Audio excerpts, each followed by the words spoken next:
In life, we encounter people every day, all of whom have stories to share. We rarely take the time to ask people their personal stories, many of which will touch, move, and inspire us in some way. Matt has a passion for making authentic connections and learning about people from all walks of life. He has lived a life of giving back to the community and making a difference in people's lives. Are you ready to meet fascinating people and hear some inspiring stories? The Matt Hilton Show will introduce you to a world of possibilities you never knew existed. Sit back, be present, and enjoy. Here's your host, Matt Hilton. Hey everyone, Matt Hilton, the host of the Matt Hilton Show.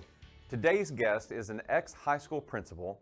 She has been an executive pastor, and she's now an international best-selling author. You don't want to miss her inspiring story.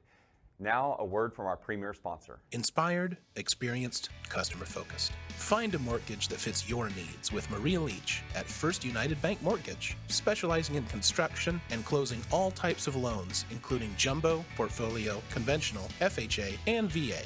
A tenured team, outstanding service, competitive programs. Finance your dreams with Maria Leach at First United Bank Mortgage. mleach.firstunitedteam.com, 214-316-7915, mleach at firstunitedbank.com. Member FDIC, Equal Housing Lender. Welcome everybody, it is Matt Hilton and you are watching the Matt Hilton Show, and today's guest is one of my dear friends. We attend church services together and part of a church family, and it's Becky Burroughs. And so Becky, welcome to the show today, and I appreciate you being here. Matt, I am delighted to be here. I am, first of all, because you are my personal friend, and secondly, I want to support what you're doing. I'm excited that you're doing this podcast. Well, thank you.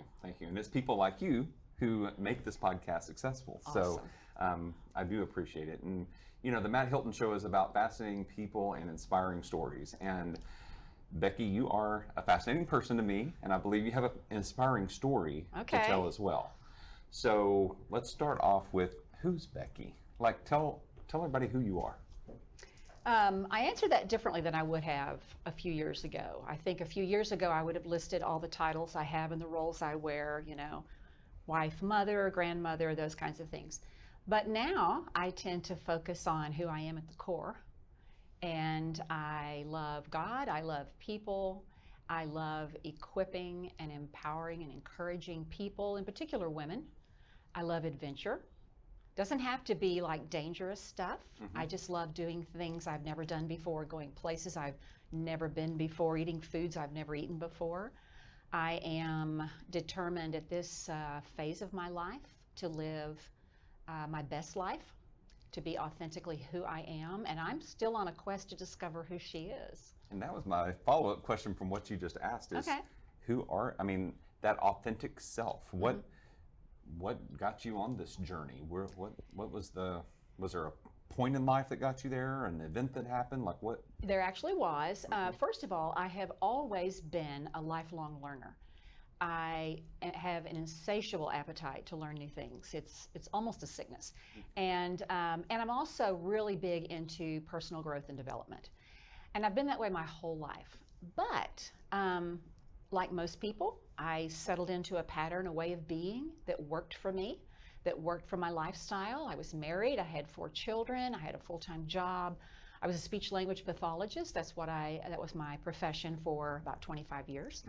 And I was very content with my life. But as often happens in life, things begin to change, sometimes through decisions we make, sometimes through no fault of our own. But our life never stays exactly the same for the whole time of our existence. And for me, it was about 6 years ago when I found myself divorced and alone for the first time in my life. And realizing that, well, it was actually a series of things that happened all within a span of 7 years. So I'm rocking along, living my life, and all of a sudden, my dad died very suddenly, unexpectedly. And then my husband left, and I found myself divorced at a time when I thought, you know, if you can make it 41 years, you can you can make it for the long haul. Right. And then my mom died very slowly, and then my job changed, and I realized I don't know who I am without all of those responsibilities and titles and roles. I don't know, because when you're married, compromises are made, deals are struck, and you began to use we language. We like to eat here, we like to go vacation here. And all of a sudden, it was just me. And I wasn't one of those who lived alone as a young person. I never had lived on my own. I married very young, and I went from my parents' home right into being married. So for the first time in my life, I found myself asking those questions. Well, what do I want to do? What do I enjoy doing? I had to really think about it a lot, and it got exciting. I realized I loved travel, and that was something I just never got to do much of when I was younger. So I began to travel all over the world, and I love new experiences, and I love meeting people from different cultures. And the more I began to ask myself those questions, the more I began to discover, for the first time, things that I love doing. I in high school never took a second language, but I've always wanted to learn Spanish, and I thought, what am I waiting for? So I started learning Spanish, which led me to move to Mexico for a month and go to a Spanish immersion school all by myself. And it was just, I have just had so many wonderful experiences as I'm on this continual quest to discover who I am. Wow, so you went to Mexico for a month. Yes. And immersed yourself in the culture and learned the language? Yes. So what happened was I had read an article in the Dallas Morning News many years ago. Steve Blow, who was wrote an article at that time, had done that. He'd gone to Mexico for 6 weeks, and I thought that is the coolest thing I've ever heard of, but didn't think it would ever be available to me. And so I started learning Spanish online. I did one of those online courses where you do it at your own pace, and I probably accumulated a vocabulary of 400 or 500 words, things I could point to and say in Spanish, but I couldn't put together one sentence because I didn't know how to, conjugate any verbs. So I work at a church, and I was granted a sabbatical for 4 weeks. And I thought, okay, 4 weeks alone. I'm not going to sit here at home. That's not going to happen. What if I did that? So I began to look up schools, and I had chosen one in Guatemala. And it's turned out it's a very good school. But just as I was about to pull the trigger on enrolling, my hairdresser said, well, I have a client who works at one in Puerto Vallarta. And I thought, okay, that almost sounds like a personal recommendation. I think I'm going to go with that one. Turns out it was a good thing, because that month I was there was a volcano near the school in Guatemala. And that could have been a different experience altogether. Right. Volcano eruption. So I ended up going to Puerto Vallarta. And so the school arranged for me to live with someone. And so I was assigned to live with a woman who spoke no English. I really spoke no Spanish. I just recognized words. And we literally communicated for a month via Google Translate. She would say something to me, and then I would read it to her, and that's how we communicated. And then every day, I would take the bus to school, and it was a wonderful experience. I learned that the limits of what I thought I'm able to do, those boundaries expanded. And the things that I had always been afraid of, I realized that the way to get over your fear is to just do the thing you're scared to do. And then you're not as afraid of it anymore. And so it's a wonderful experience, to the point where I returned a year later and stayed for 2 weeks. I did the same thing again, and by this time I had a little more understanding of the language, and we were able to communicate a lot better. But it was just a wonderful experience, and it was transformational for me. Yeah. Wow. So, it's interesting as things happen, because just this morning I was leading a meeting, and I started off with the John Maxwell book, and it was talking about your mindset. Yes. Right? And one of the stories at the very beginning of this chapter was talking about Thomas Edison, and how he had this large plant, right, that he invented things, he manufactured things and shipped them out to customers, and that plant caught on fire at the age of 67 and destroyed a lot of what he had been working on. And his mindset was, okay, kids, go get your mom. She's never going to see a fire like this one again. Like, it was just the way that, I guess, he looked at things, right? And so in hearing what you're saying, it's like no matter what age you are able to start your life story over. You could write the next chapter, right? You are in control of what that looks like. So could you go into that a little bit more with us, as far as what that's been like for you on that journey of writing your new life story? Yeah, I think the truth is we all have a series of chapters, but we don't always know how to embrace the next chapter. We cling to the previous one because it's the one we know, even if it's not great. Better the devil you know than the devil you don't know. So we cling to that one we know, even when it's an expected chapter like empty nest. I mean, you've spent 18 years preparing for this child to leave home, or how many years it turns out to be, and yet when it's time, it's really hard to let go. Because things will never be exactly the same again. And then we have so many seasons of life where we go through different chapters of our life. And I like thinking about it as chapters because one ends and the next one begins. And it's a new adventure. It's not just continuing to grieve the old one, which is important. I think it's important to grieve what we lose. But at some point in the grieving process, we have to get to the point where we can turn around and start embracing what's coming. And that's what I have chosen to do. After my divorce and I was seriously grieving, it was really important to me that I grieve well. And I didn't really know how to do that. And so I began to read books on grieving. And one that really spoke to me was by Sheryl Sandberg, who wrote a book called Resilient Grieving.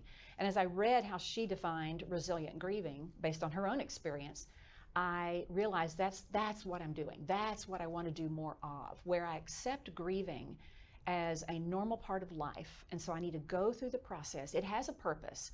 Respect the purpose. Go through the process.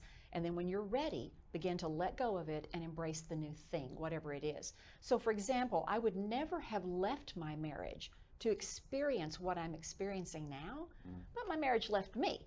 So I'm now, after I went through this grieving process, I am now looking for the adventure, looking for the next thing.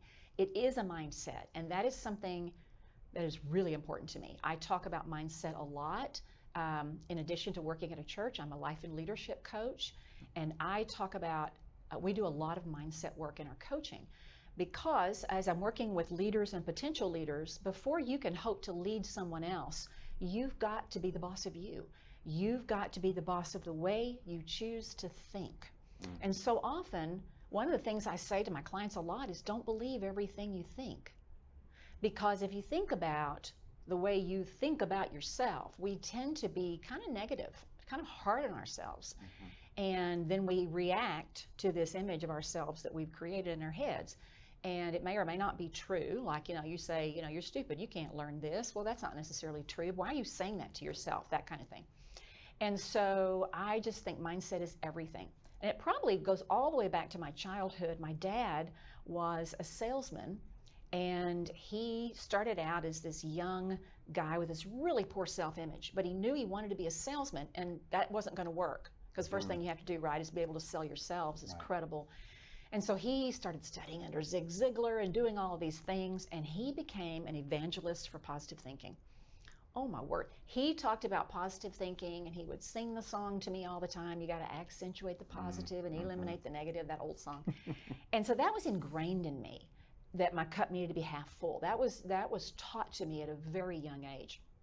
So what I've done with that is taken that kind of a step forward in working with people on being in charge of your mindset. Making that decision that you're going to view things in a way that's healthy for you. Because it's not healthy for you to think in a way about yourself that shuts you down and keeps you small and insignificant. Yeah, what comes to mind to me at the moment is you wouldn't have friends in your life who called you stupid. You wouldn't have friends in your life who always put you down. I actually hosted a clubhouse, on social media, called a session called "If You Talk to Your Friends the Way You Talk to Yourself, Would You Have Any?" And the answer is no. No, we're so hard on ourselves, and all it does is just kind of destroy your self-image from the inside out. Yeah. One thing I heard you say a while ago too, Becky, that I would love for you to dive into a little bit more is being in your grief. Like, I think people don't stay in the emotion long enough and embrace an emotion like fear or grief or fill in the blank with whatever other type of emotion, right? So Talk to us about that a little bit more. So that's a decision I made when I realized that throughout most of my life, I denied the existence of grief. I did not understand the importance of grief. I knew you had to grieve the big things, some huge loss in your life, such as death or divorce or whatever. But the truth is, with change comes loss, and with loss comes grief. And so if we accept that and we say, okay, I am grieving, and I decided to call it, to name it, because I think when we grieve in secret, when we don't tell anybody we're grieving, when we don't acknowledge to ourselves, I'm grieving this, then it has this hold on us, this power on us, and we're not able to get beyond it. I describe grief in the beginning as this cloud that envelops you, and if you do the hard work of grief over time, it begins to shrink and becomes this thing you keep in your pocket that can be triggered by a familiar song or a memory or a smell or whatever. It's always with you, but it's no longer controlling you. It's no longer dominating you. So for me, one of the things I did was acknowledging I'm grieving, to claim it. If somebody says, how are you today? Instead of saying that dreaded word that means absolutely nothing, fine. We all know you're not fine. Right. I would say, I'm really grieving today. That's all I had to say. And you don't expect anything from it, but it's kind of a rough day. On a scale of 1 to 10, this is maybe a 3, but I'm hoping tomorrow will be better. Some version of just letting people know this is the space I'm in today and it's okay. And I'm not expecting anything of anybody. I'm just acknowledging this is what I'm going through. And just that simple decision to name it, to call it what it is, and to acknowledge its presence, remove the hold it had on me. I found that I could get beyond it quicker that day. I could get kind of a hold of it quicker. If I needed to have an emotion, such as for me, it was a lot of crying, even that didn't last as long because I knew I needed to do it. And so I did it for a time and went, okay, I think I'm done with that for a while. And some days I was, some days I wasn't. We had to revisit it, But yeah, I think you're exactly right. We deny the importance of grief. We don't acknowledge the importance of grief. And it is important, and it's everywhere. We grieve little things, like if this were my favorite coffee cup and it gets broken, I'm going to be sad for a moment if it has a memory for me or whatever. And yet then there's the big things. And each one in its own way is worthy of grieving. Yeah. Wow. So many nuggets that you have shared so far, and I want to get into the coaching aspect. Okay. Like, how did you get into coaching? How long have you been doing that, and who are your clients? And tell us an experience that someone has had as a coach with you. And Oh, okay. Yeah. So I have always been the kind of person that I get a lot of energy, a lot of satisfaction from seeing someone that I know and going, oh, he would be really good at this, and coming up to you, have you ever thought about doing this? I could see you doing this. I don't know why I enjoy doing that. And I've had a lot of success with it, where people have listened or changed their careers or whatever because somebody believed in them. And I do it because that's what was done for me. Every rung of the ladder that I have climbed my entire life, it was not because something that I was aspiring to, it's because someone in my life at that time came up and said, have you ever thought about doing this? I think you would be really good at this. And I was like, just knowing that someone believes in you, I'm like, I'll give it a try, or I'll look into it or whatever. So I've always been that way. So when my job changed, the new job that I was given, I had some concerns that it wasn't going to be as challenging for me as I like a job to be. I like to be challenged. And so I thought, I need to look for something on the side, something that's going to be new and interesting and challenging for me. So I go to dinner with a couple of friends, and I told them what I was looking for. And without hesitation, one of them said, oh, you need to be a professional coach. I didn't even know what it was. I mean, I'd heard the term, but I couldn't have defined it. And I said, why do you say that? And of course, she and I had worked together.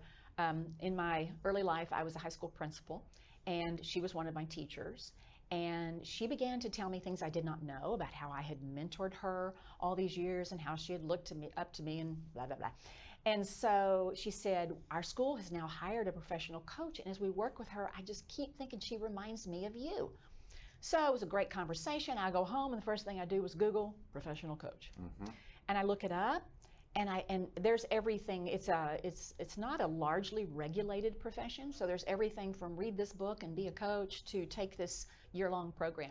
I began to weed out the programs based on who had the worst website. Now that's a lesson to us all. And I narrowed it down to this one program that had, I thought, the best website, and I was just so impressed with it. And I enrolled in it. It was a year-long course, a year-long program, and at the end you receive certification.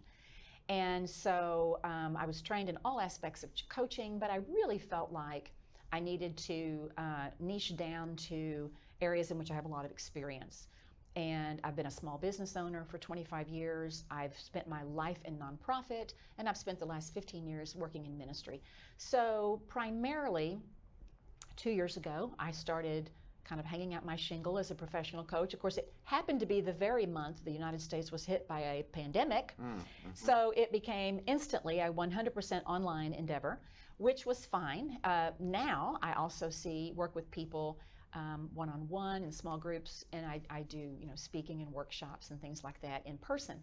But I decided I would coach primarily women. I do coach some men, but I do coach more women who lead nonprofit, women who lead small business, and women who are leaders in ministry, because those are the areas where I have over 40 years experience in leadership, and that is where the bulk of my experience is.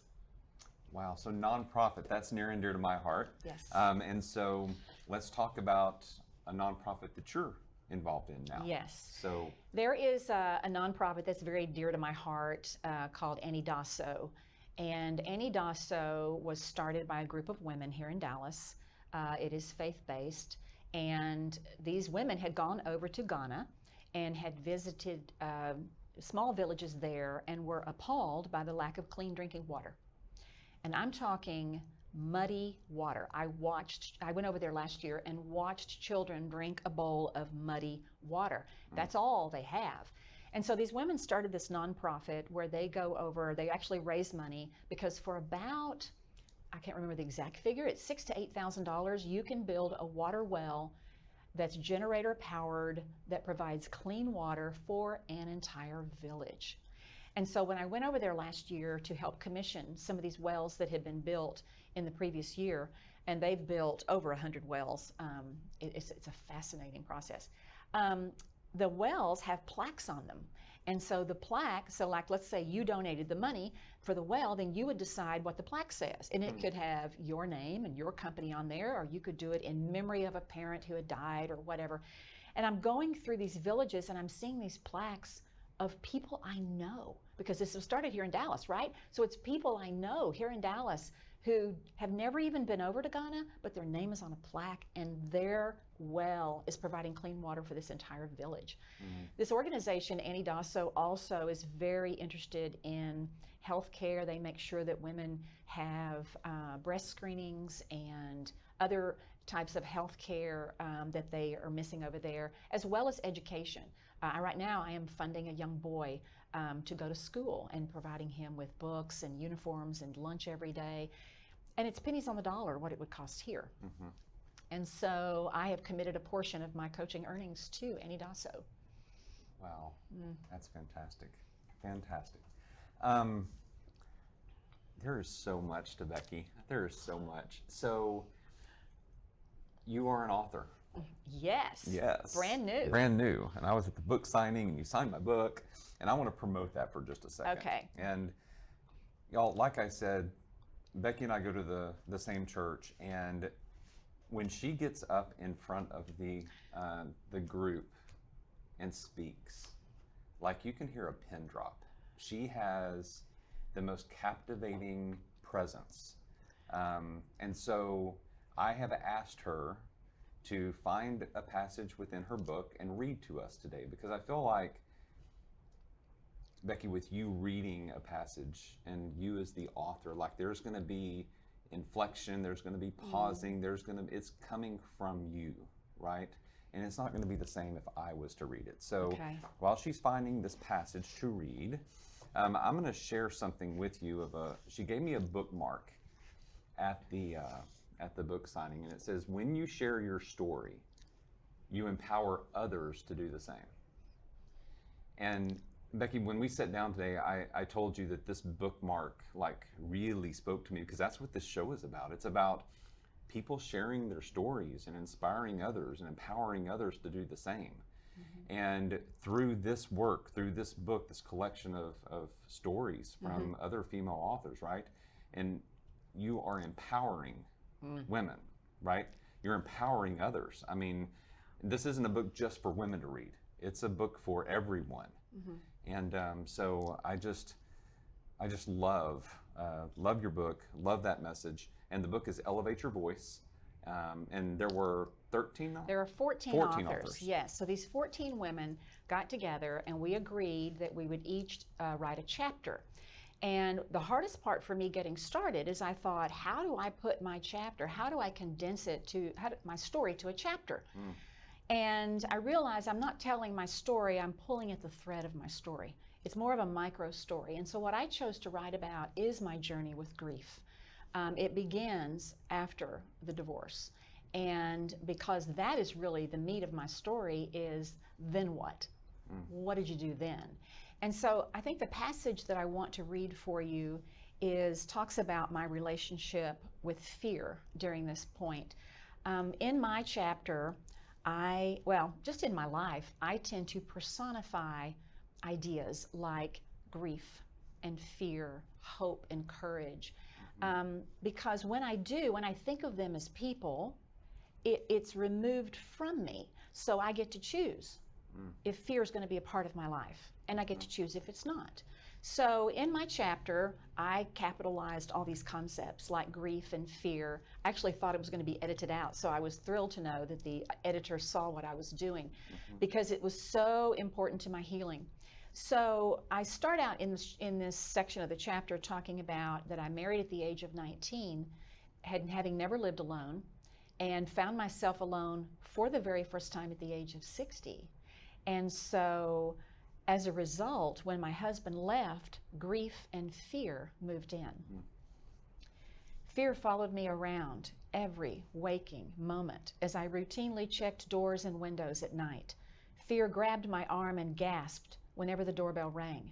Sometimes, fear woke me in the middle of the night, convinced that it heard something that I needed to investigate. Out of habit, I would reach for the other side of the bed to nudge my husband. But no one was there.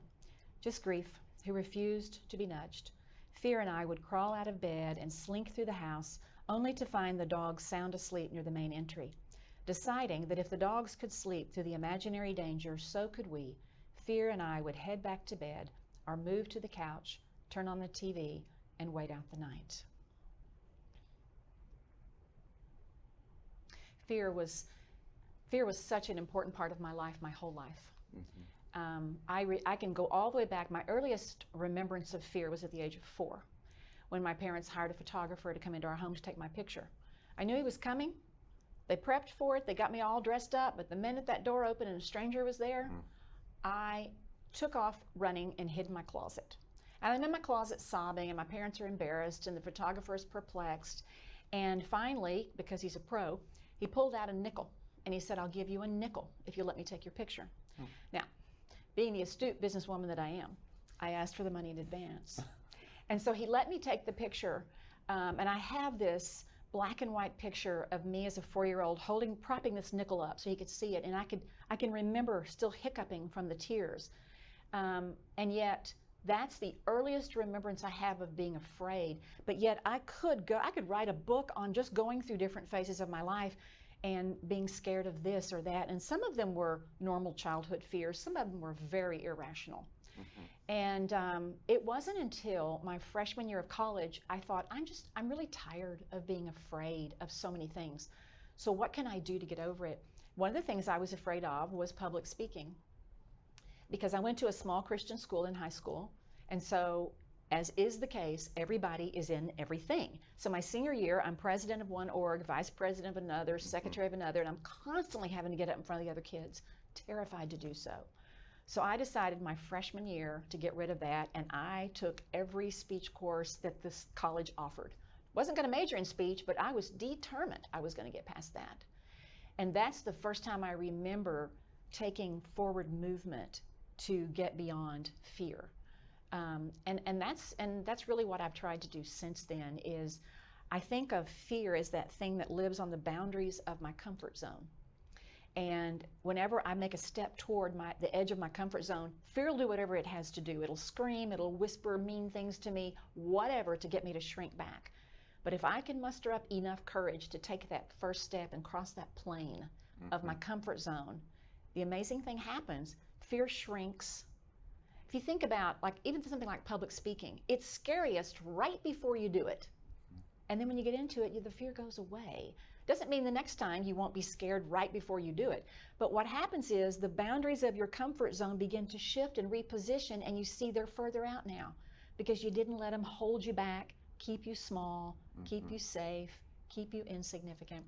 So I have a real long relationship with fear. Let me just tell you.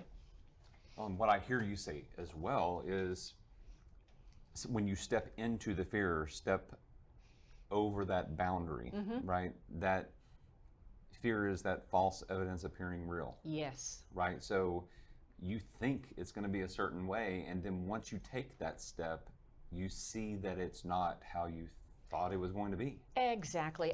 In coaching, I often make a distinction between the way I view bravery and the way I view courage. There are things I am brave to do because I have the education or the experience or the expertise to do them. I have 4 children. I have 16 grandchildren. If you ask me to keep your child, I am brave to do that. I have a lot of experience at it. Courage always has an element of fear. And so when I am not brave to do something, now I have to tap into my courage, and I have to accept that fear is going to tag along, and I have to be able to do that thing even if I have to do it scared. Yeah. And that's the mantra that I say to myself all the time. Are you scared? Okay, let's go ahead and do this thing even if we have to do it scared. Because for too many years I let fear stop me from even trying things. Wow. Can you relate to that? I can relate to that. Yes, I can relate to that. So, there's so many questions I have. I may have to have you back on as a guest on another episode. Fun. Yeah. So as we're looking at, I hear an element of loving yourself. So share with us something that you love about Becky. I'll tell you something I love about myself now that I did not love about myself for most of my life. Because for most of my life, I am a recovering perfectionist. For most of my life, I saw perfectionism not as a goal you could attain, but a goal you should always aspire to, right? And if you always aspire to it, you'll get as close as you possibly can. Not realizing that just having that goal creates a lot of situations that you really don't want. For example, that feeling of always striving for something that literally you will never attain. That's horrible. Number 2, when you are trying to be a perfect, you give off an air of perfectionism that you don't really intend to give off of, which makes people unable to relate to you because they know they're not perfect. You're the one that doesn't know you're not perfect, and so they can't relate to you. And the incredible thing happened when my divorce became public. And of course, for this person that's always tried to, maintain this air of I've got it all together, all of a sudden, it's clear to the whole world I don't. And I went through that there's a lot of shame associated with divorce. And I went through all of that and all of the humiliation and the embarrassment and all of that.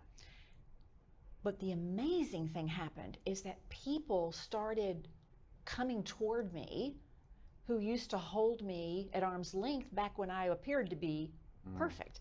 But now that I'm just like one of them, people were coming to me and were drawn to me and wanted to be a part of my life. And I realized that by just being me, without all the facade removed, just being flawed me, that I'm more relatable and that I'm more approachable and I'm happier with myself. I'm more content with myself, even with my flaws.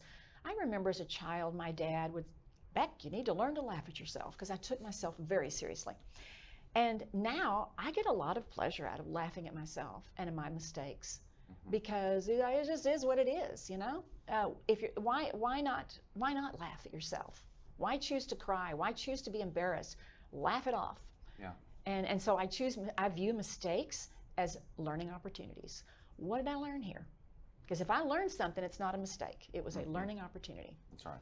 Yeah. That's right. And what you just shared made me think about something that just happened last night with me and my 2 youngest kiddos. So I didn't have such a good day yesterday. And at dinner last night, I was vulnerable with them, right? And authentic. And I just let them know Dad hasn't had a good day. And it was amazing what that did with them, because a lot of times, you know, when I see them for the Tuesday night dinner, right? It's like, everything's good, everything's great, you know, everything. But last night when I let them see that everything wasn't so good today, my son, my 17-year-old son, started a conversation with me. Like, can we talk about it, Dad? Like, what happened? And he started asking questions, and it was just, it was an interesting dinner that we normally don't have. And I think it was because I let down the guard a little bit to let the kids know, hey, Daddy doesn't have it all together all the time. Yeah. Right? And I think just to what you said, it manifested last night. So one of the things that we do sometimes in certain coaching groups that I have are what we call the sachet check-in. Are you familiar with sachet? I am, yes. And so it's an acronym for 6 emotions: sad, angry, scared, happy, excited, tender. And the rules of the sachet check-in are, there's no qualifying, there's no saying I'm a little sad or I'm really angry, because then that automatically compares your emotion to the one next to you. And everyone else's job is just to listen. And so we always begin by giving our name. I'm Becky, and I'm checking in today, and I'll give, and sometimes it's all 6 of them. And we try to stay to the actual words rather than saying, well, you know, angry doesn't really work, I want to say frustrated, but really sticking with the boundaries of the exercise.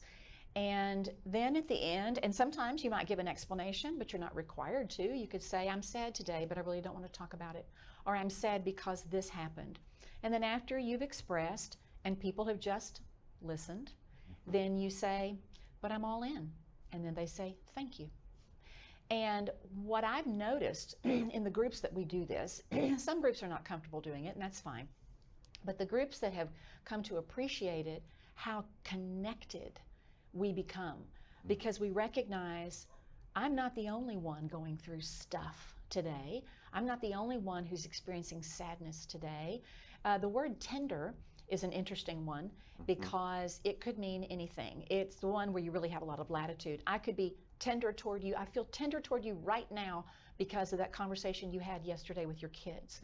Or I might be tender toward what's going on in the Ukraine, or whatever. It just means I'm thinking about it, I'm feeling about it, but I can't really attach a specific emotion to it.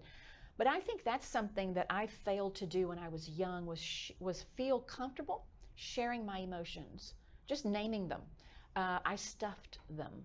And you know what happens when you stuff them? They're coming out. But they're not going to come out when you want it, when you expect it, or the way you hope it's going to come out. It's not going to be pretty. It will not be pretty. And so I've learned every day to, name the emotion I'm feeling of the day. I also think it's important every day to have celebrations, because we do tend to beat ourselves up a lot. We do tend to ruminate on the mistakes we make and the things we don't think we're good at or whatever. Every day I celebrate good, what happened good that day, what my wins were. And sometimes it's just remember to make my bed. I mean, whatever. I celebrate it in my mind. I give myself a high five because I just don't think we spend enough time celebrating. Yeah. It's good stuff. Good stuff. Is there someone in your life who had, if you were to go back, through childhood, early married years, whatever that may look like, working in the church, is there someone who you would identify as a very influential person who helped shape who you are today and has, because I see a true strength within you, right? So that had to have come from somewhere. I think it was a series of people because I grew up with a lot of sameness. I lived in the same house my whole life, which means I had the same neighbors. I went to the same church until the day I got married. I went to the same small Christian school all the way until I graduated high school. And what that does is you have a lot of people pouring into you.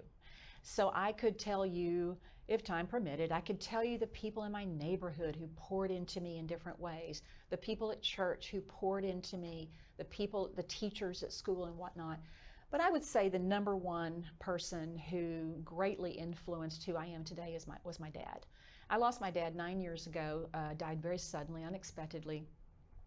And as much as I adored both of my parents, who are both gone now, I resonated so deeply with my dad. The ways in which I'm like my mom have more to do with being female and learning how to be a wife and a mother from her. But as far as personality, as far as value system, as far as just how I'm wired, I am my dad. He was a non-anxious presence. He was a positive thinker. He was a very kind man, I think a lot kinder than I am, but he was a very kind, soft-spoken man, and he was full of wisdom. And I remember as a child, especially as a teenager, not always letting him know I was listening to the wisdom. You know, I was great with the eye roll and whatnot and pretending I wasn't listening. But almost to the day he died, all those pearls of wisdom came flooding back to me. And it has greatly influenced who I am. I wish he were alive today just so I could share with him the ways in which I've changed and the ways in which I listened. I've often thought to myself, if I could have one more conversation with him, I'd just say, Daddy, I was listening. Because he had a great influence on me. So knowing what you know now, what would you tell younger Becky? Oh my, so many things. A lot of it's a repeat of my dad, not to take myself so seriously. I would encourage her, and I think it's because, in fairness to young Becky, she married very young. And I can honestly tell you, I was so young and so naive. I spent hours and hours and hours and hours planning the wedding ceremony. Didn't give one thought to the marriage. Didn't give one thought to the day after. You know, I just didn't know to, right, as a kid. I would tell her to spend some time before she gets married, before she ties herself to another human, for the rest of her life, to find out who she is at the core, what she values, because you want in a marriage your values to complement each other. You don't want them to be at cross purposes, or it's going to be a battle for the rest of your life. And so when I was 19, I was a doer, not a thinker, or I was a doer and a thinker, not a feeler. I didn't trust my feelings. I didn't trust my feelings most of my adult life. I always tried to talk myself out of my feelings instead of acknowledging them and accepting them, which is what I do now. So I would have coached her, Matt. I would have coached her big on her mindset, on loving herself the way she is and accepting herself. I believe we're created by God, and that God, as He creates each one of us, believes that there are unique gifts that only you can provide the world, and that your life's purpose is to discover, why did God feel like the world needed me? And that is my purpose. Yeah. So profound. Well, we are at the end of the show, and I'm going to ask you some questions based upon a nonprofit that I'm the Chief Happiness Officer of. Yes. And that is Who Do You Know? And at Who Do You Know, we inspire imagination and bring joyfulness into people's lives by granting wishes and dreams, by making connections for people. So the 3 pillars that we focus on is a person you want to meet, a place you want to go, or an experience you want to have. So I'm trying to be very purposeful at the end of each one of these interviews to ask my guests, who's a person you want to meet? Well, that's living. Okay, that narrows it down. Yeah. The very first one that comes to mind is Brene Brown, because I have all of her books. I incorporate a lot of her teachings into my coaching. I refer to them and encourage people to read her books. I just think probably they speak to me so much because she talks so much about emotion, and validates the importance of emotion, and that's something I had to learn. Some people are born knowing it, but I had to learn it. And so I love the wisdom in her books and her work on shame and vulnerability. They just speak to me. So, to have a conversation with her, yes, that would be a dream come true. That would be a dream come true. Yeah. Okay, listeners or viewers, Make it happen. however you're seeing or hearing this program, heads up. So Brene Brown, person to meet, experience to have. The experience to have is more vague, simply because I want to experience something I've never experienced. And so there's a long list of things, right? There's not enough of the world. I don't think I have enough life yet for me to see every bit of the world I want to see. I want to see the world, which is also I think your next question was place I want to go. I mean, top on my list would be the Spanish-speaking countries, simply because I've been working on learning the language. My current Spanish teacher lives in Spain, and so it would be a dream to go to Spain, but I would literally go pretty much anywhere because I love travel so much, and I love meeting people from different cultures. And the experience, I'm not really sure I'm even aware of the next experience I need to have because I'm so open to it. My default answer is usually yes to new experiences. I have a few things I won't do. I won't eat oysters. Okay. Would you jump out of a plane? I already have. You're up. Okay, that one's done. Yeah, that was part of my conquering fear. So right after my divorce, my kids took me to an indoor skydiving place because I thought that will satisfy that need. And it was fun. It was definitely fun. But then a few years ago, I got an opportunity to go with some friends to skydive. And I said yes, very quickly before I even thought about it. And we get up in this teeny tiny little prop plane, 12,000 feet above the Earth's surface. And I talk about it in the book that I kicked fear out of the plane seconds before tumbling out myself. And it was the most exhilarating thing I've ever done. Now, I will say, I have no desire to ever do it by myself. The reason it was exhilarating is because I was in tandem. I knew this dude doesn't want to die for me. Yeah. He had plans that night, and I had a parachute, he had a parachute, and we had a third one. I wasn't afraid at all, and I don't even understand that, but I wasn't. But yeah, it was the most exhilarating thing I've ever done.